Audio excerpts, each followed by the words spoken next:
One of the things I talk a lot about is playing melodically, starting with just a few notes, really getting to know what they sound like, and then going beyond chords in your piano playing.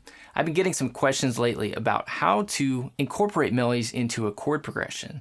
So in this video, I want to show you how you can create a sense of the chords without really playing them prominently, and then be free to play melodies. My name is Peter. Thanks for joining me at Our Worship Sound, where we're making worship keyboard technique and technology easier. Let's start with 3 steps to set up this whole process. So if you've watched some of my other videos, you know that the most important first step is that you clearly identify the key of the song or the chord progression that you're playing. So doing that will unlock all sorts of other skills that we're going to talk about. So if you're not familiar with that concept, I'll link a video in the description below and you can check that out. The key that we're going to be playing in this chord progression is G major. The chords are G, D/F sharp. So that's a D chord in the right hand with an F sharp as the bass note, E minor, and C. And that chord progression is all within the key of G major. The scale for G major is G, A, B, C, D, E, F sharp, G. And we're going to give each one of those scale notes a number. 1, 2, 3, 4, 5, 6, 7. And we're going to talk about those numbers as we go through this video. So first of all, be clear and accurate about whatever key your chord progression, your song is in. Second, understanding chords is still important because we're going to outline the chords with our left hand. Not the full chord, but just what we call the root and fifth. So the bottom note of the chord and the note a fifth above. So for a G chord, we're going to play G and D. And oftentimes I'll play an octave G in there as well. For the D/F sharp, I'll make F sharp my lowest note. And then I'll play the D and then another F sharp. For E minor, root fifth, and octave are those notes, and then for C it's those. And really that's all the listener needs in the context of the progression to know what the chords are and what they're hearing. So let me play those in just root fifth and octave and you'll hear what I'm talking about.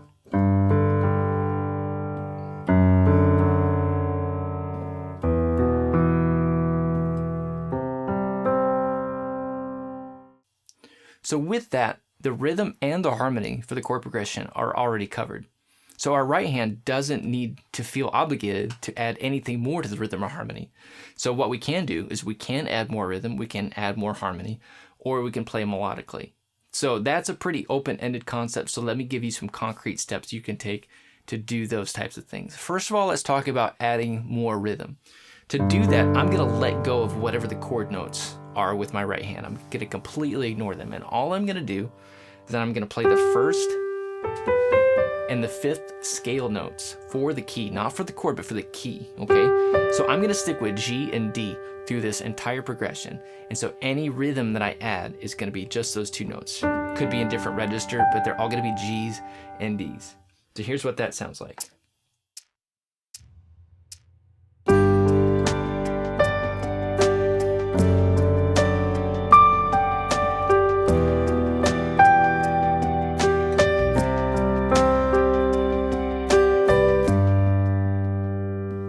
So you hear that those notes sound good over any chord, and so they make a good option for adding more to the rhythmic texture. Second, I can add more harmony. And to do that, I'm going to think first of the note that I'm leaving out of the left hand. Since I'm only doing root and fifth of the chords in the left hand, or the slash note, I'm going to think about what note is not in that chord. So that's going to be the third most of the time. So I'm leaving out the third of the G chord, so I'm going to play it up here. B. And then for the D/F sharp, the note that's left out of the D chord is A. So I'm going to play that here. For E minor, I'm going to add the G for the third. And then for C, I'll add the third there. I'm going to play those in octaves this time so you hear what those sound like.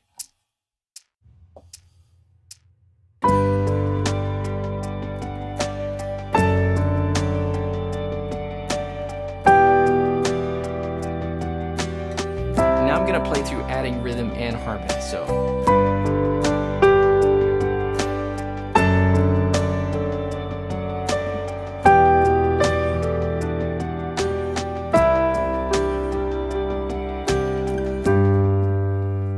think you saw what I'm doing there. I played the extra harmony note, and then I added more rhythm, still just with the G and the D. So there was a lot happening there, but actually what I was doing was really quite simple.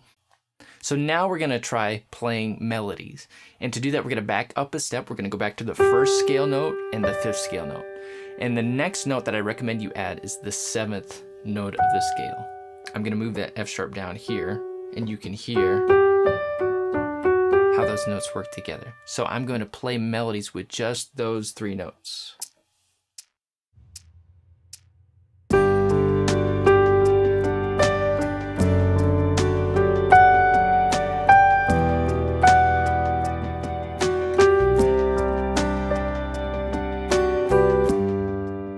So again, I'm letting just the left hand cover the chord progression, not worrying at all about the chords with my right hand, just playing melodies with those three notes. The next note to add would be the second note of the scale. So if we're in the G major scale, the second note is A. Let's do some melodic playing with just those four notes.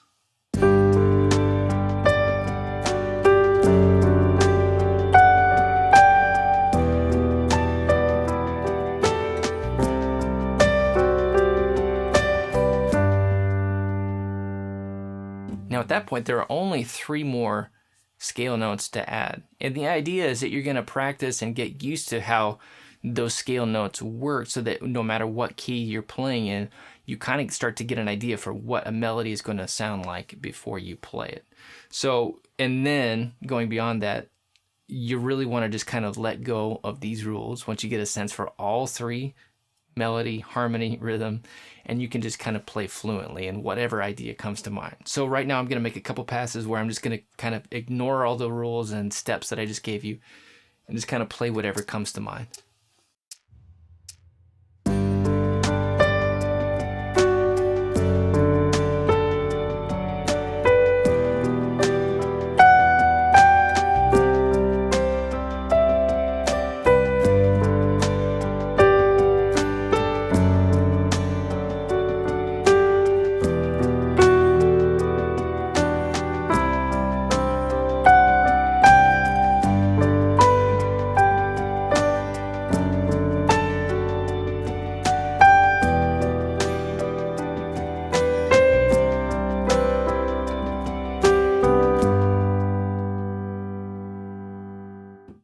So I hope that process is helpful for you in learning to go beyond chords yourself. I do have some courses available on these topics. You can check those out at fluentpiano.com. In the meantime, feel free to leave a comment, click the subscribe button, thumbs up button, and stay tuned to the end of the video for more recommended videos just for you. Thanks for watching, and we'll see you soon.